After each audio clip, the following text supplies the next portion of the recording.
This guy spent a lot of time and effort to remake Super Mario World into 3D. And this is not just a regular 3D remake.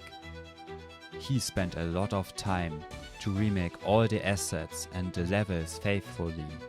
And this looks very incredible. And now we will see how he made it. So this is a video from Bobby Iver. In this video, I'm going to reimagine the original Super Mario World in 3D. I'm going to make absolutely everything in levels 1, crazy. 2, and even Yoshi's Island itself. He really makes everything. With this guy. So the original Mario is made up of a lot of 2D sprites. The animations that he does, it seems like they are all done in the 3D program, and that's so much effort. But as soon as I saw his for this video. animations, it definitely felt worth the effort. Wow. Now our Mario can run, jump, sprint with his little Italian legs, crouch, and even soar through the air when he sprint jumps, just like he can in the original. After that, I made Mario's... And I mean, he just built all of these things just for the demonstration, how Mario works and what he can do. ...ability to jump and spin jump on his enemies, as well as his HP system. So Super Mushrooms transform him into Super Mario, taking a hit turns him back into Small Mario, and the second hit is game over. Now that Mario is ready, let's start making our first of 2 levels, level 1-2. I started by converting all the 2D platform tiles into 3D and then use those to make a level building tool. This lets us build this massive base platform that we need for this level, along with the smaller platforms that go on top. For the background, I placed this tree asset I made a few hundred times until it looked like a treetop canopy. Then I added the classic Mario clouds and changed the color of the sky to feel like a sunset. And after adding some finishing touches like the how Mario and is just leaves, looking at this is also very fun. Time to start making everything in the level, starting with the Koopas. The first thing we need to do for these guys is make their movement. Yeah, this is cute. All the Koopas should look like this in future Mario games. AI. So let's have them patrol along a path. Then, if Mario gets in range, they break away from their patrol path and start chasing Mario.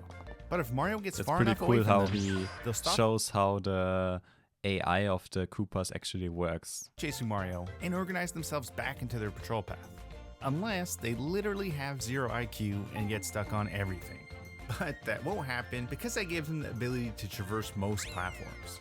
So Mario can defeat Koopas with a single spin jump. But if he normal jumps on one, it drops its shell and becomes a shellless Koopa. I didn't know this, but if Mario walks into it while it's vulnerable, he actually kicks it automatically. Really? No, come on, that's some basic Super Mario World stuff. Fatality. But if it somehow survives the Wiggly stage, it looks for a shell to jump back into and becomes a full Koopa again. Mario can also pick up shells and kick them at his enemies. We also need to make shells bounce off of any walls or blocks they hit, as well as add the UI for the game. Yes, but they don't bounce into each other, but I guess you can also still fix this. Score system. Wow, my goodness, There's this is so satisfying to watch. Between the red and green Koopas. The red ones will avoid cliffs and turn around, while the green ones, well...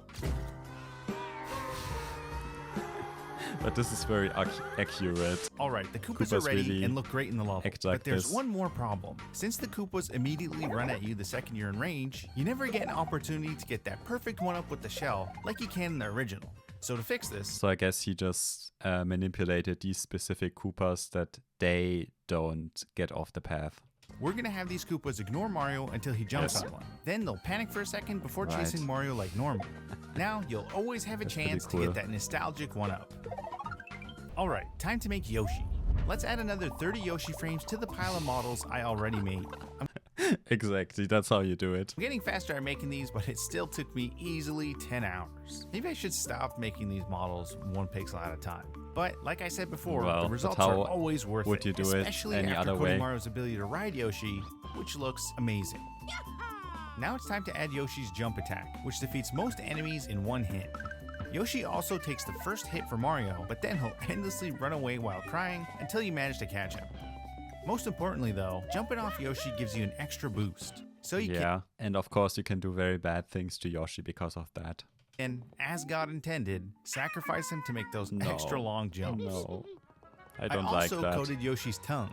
He can eat stuff now, and I can add as many as I want. Like 2 tongues, 10, or however many this is. I didn't want to see that. But somehow this is Based cool. on the color of shell Yoshi eats, he gains different abilities, like spitting out a green shell or fire breathing if you eat red shells. Koopas are also supposed to drop coins when they get hit by fireballs. So let's make the coins real quick. Collecting 100 regular coins or 5 or more dragon coins grants Mario an extra life. Now let's try this again with a couple more Koopas. Next, I made the berries and the berry bushes. The green berries are only found in the final 2 levels, and add 20 seconds to the timer for each berry Yoshi eats. This is After so Yoshi satisfying. Eats 2 big berries, he'll lay an egg that hatches And into a it small seems like he cloud, did all of this with Unreal Engine 5. And it really makes me think like I should try to do something in Unreal Engine 5. Because back in the day, I was doing 3D graphics in Cinema 4D, and sometimes I got comments of people saying that I should make a video game out of the worlds that I built there, but I've never tried doing this. And when I see what's possible with the Unreal Engine 5, it really seems like I should try this one day. which drops 10 of these bonus coins. If Mario collects all 10, he's rewarded with a 1-up mushroom. The red berries are the most common type. If Yoshi eats 10 red berries, he plops down an egg that hatches into a super mushroom. Then I gave Mario the ability to run through bushes and place them in the level along with the 2 shellless Koopas and coins that go here. After that, I made him place the question mark block. It can give coins, super mushrooms, 1-up mushrooms, or whatever I want. Just a few too many. And the Yeah, like in Mario Maker. last one's important because this block spawns Yoshi. I know Baby Yoshi and the different colors are not in the first 2 levels, but after seeing how adorable they looked, I just had to make them. Mario can feed Baby Yoshi by picking him up and running into enemies. He could even kick Baby Yoshi at them, which is a bit mean, but after eating 5 times, he grows into a big Yoshi. Mario X Minecraft. This is the only way to get red, yellow, or blue Yoshis in the game. Red Yoshis will always shoot fireballs no matter what color shell they eat. And the next 2 have different powers that are only active while there's a shell in Yeah, their the blue mouth. Yoshi For is the so yellow cool. Yoshis, they create earthquakes whenever they land after a jump. I always loved using blue Yoshi and the in blue Mario Yoshis have the World. ability to fly, so you can technically just skip the entire level and fly straight to the end if you wanted to. And now if you combine them all together, we have a flying, earthquake-making, Yoshi. fire-breathing, shell-spinning Cthulhu of a Yoshi. Okay. This is how I imagined Yoshi, always. Yeah, that's like the proper real Yoshi. Now that I got that out of my system, let's move on to the Lookout Chuck. This guy has 3 HP and is immune to Mario's jumps for a brief second after each hit. But shells and Yoshi fireballs are super effective, defeating him in only 1 hit. Once Lookout Actually, Pokemon Gen 3 fits perfectly with this style of game. Chuck spots Mario in range, he charges at Mario in a straight line. But this is a bit too easy to dodge in 3D, and I didn't want to just keep on increasing Lookout Chuck's speed until he becomes some sort of anime supervillain. Exactly. So, to give old Chuck a chance, he now mia. follows Mario as he charges. This is looking good, but I still don't like how he faces away from Mario and then instantly turns and charges. So, I gave him a little hop to help visualize his attack. And after adding a couple more things like these coins and this checkpoint, this part is done and we can move on to the Monty Mole. The personality of the Monty Moles is all in the way they move, so instead of having them run straight towards Mario, let's have them trail and drift as they approach. This really helps make them feel pesky and way too fast for their own good, which fits them perfectly. Monty Mole also has the ability to hop, and that's when I ran into this problem. They would jump on each other a bit too much and form into some kind of boss from Elden Ring. I'm not going to place this many in the level, but still, they shouldn't Also looks like a scene from a Studio Ghibli movie. stack on top of each other at all.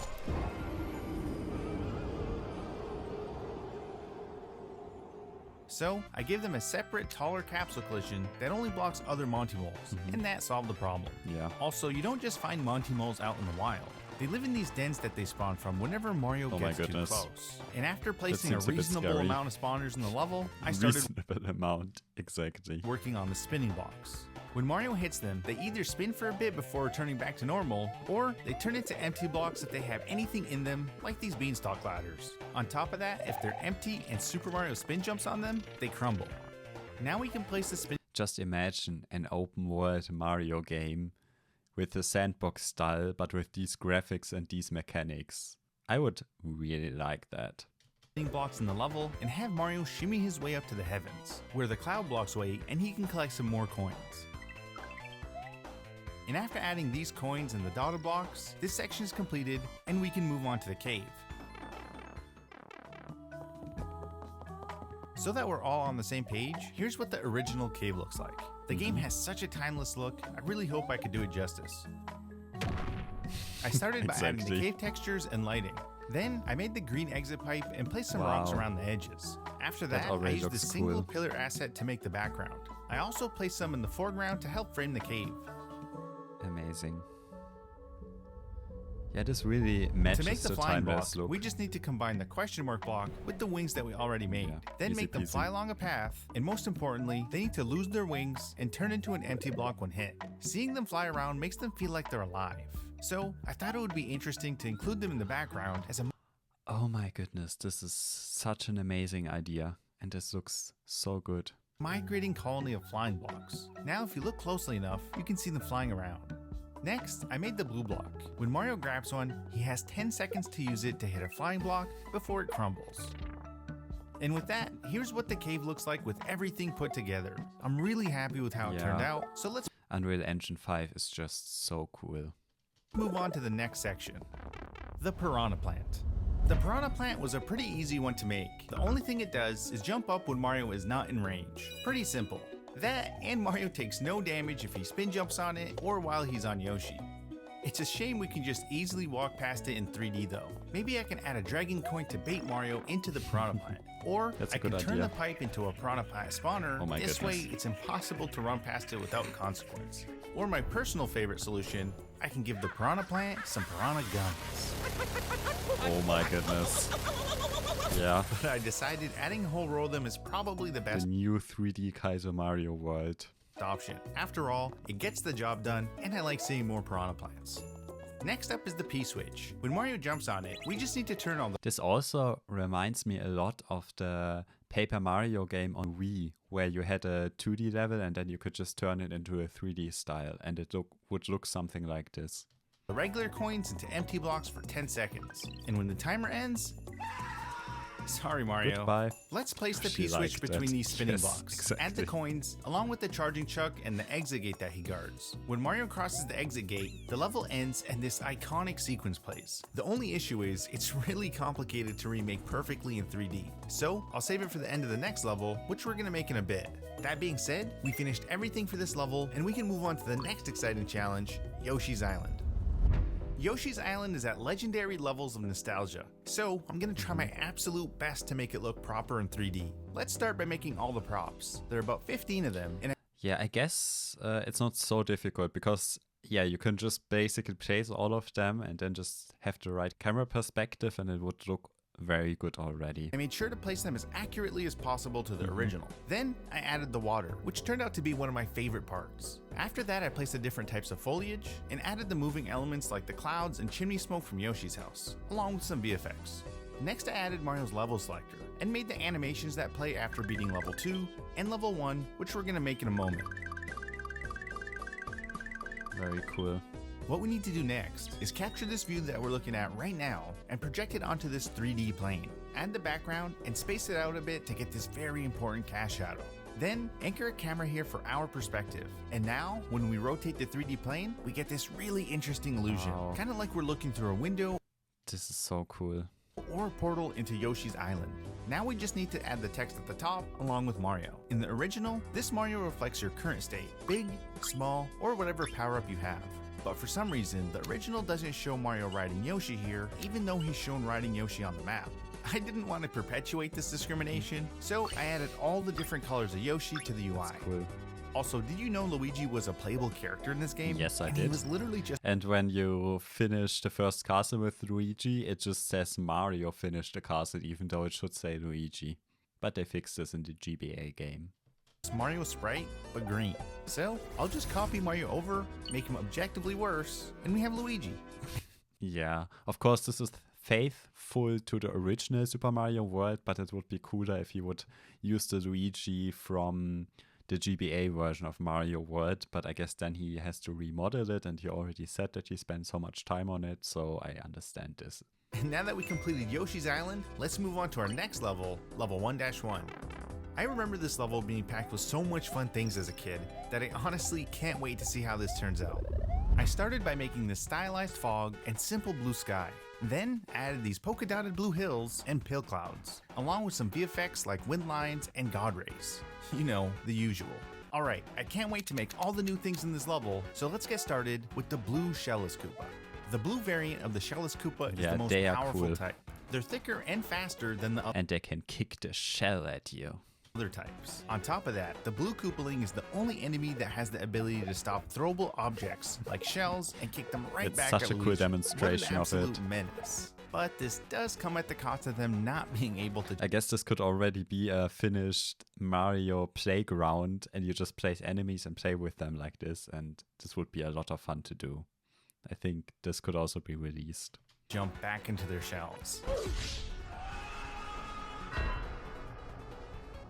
One of them slides down the slope right when the level starts. And unlike the other types, Luigi doesn't just instinctually kick it in the face when it's vulnerable. You take damage instead.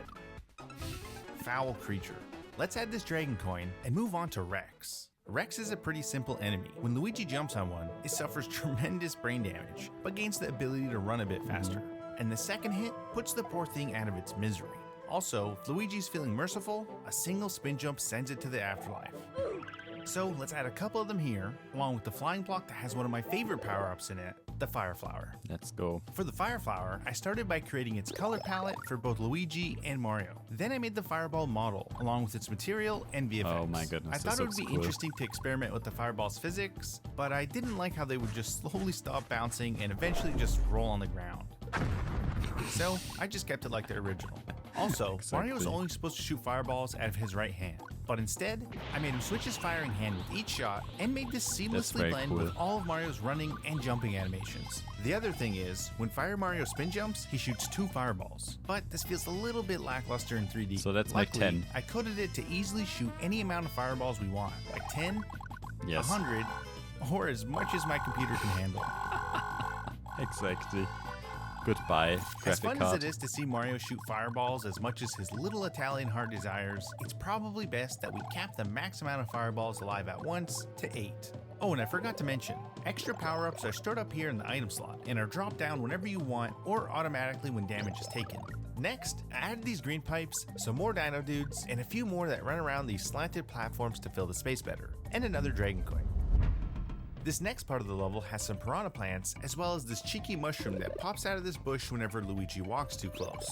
And this pipe surrounded by stone blocks, which leads to another cave. But this one has some coins in it instead of... Yeah, it's very cool that he remakes the original levels, but I also think with all of this work put into it, he could really make a proper sandbox 3D Mario World game with all of these assets and physics. And that would be very cool. Flying blocks. Also, this cave exit leads Luigi through a launch pipe, which sends him flying over some piranha plants and into a checkpoint. We skipped over what the message block does in the last level, so this time, let's see what it does. Interesting. This platform has a lot more Rexes and a slope that Luigi can slide down. I did run into a sliding bug though, but eventually I managed to fix it and made Luigi damage eventually, I wonder how many hours he spent on that. While sliding. Moving on, we have the Bonsai Bill. I really wanted Bonsai Bill to look exactly like his original sprite, so I modeled him without using any voxels. That, and I may be a little bit traumatized from making more than 100 models 1 pixel at a time. Anyways, all we need to do is make them fly in a straight line, add the trail effects, and have them die if Luigi jumps on them.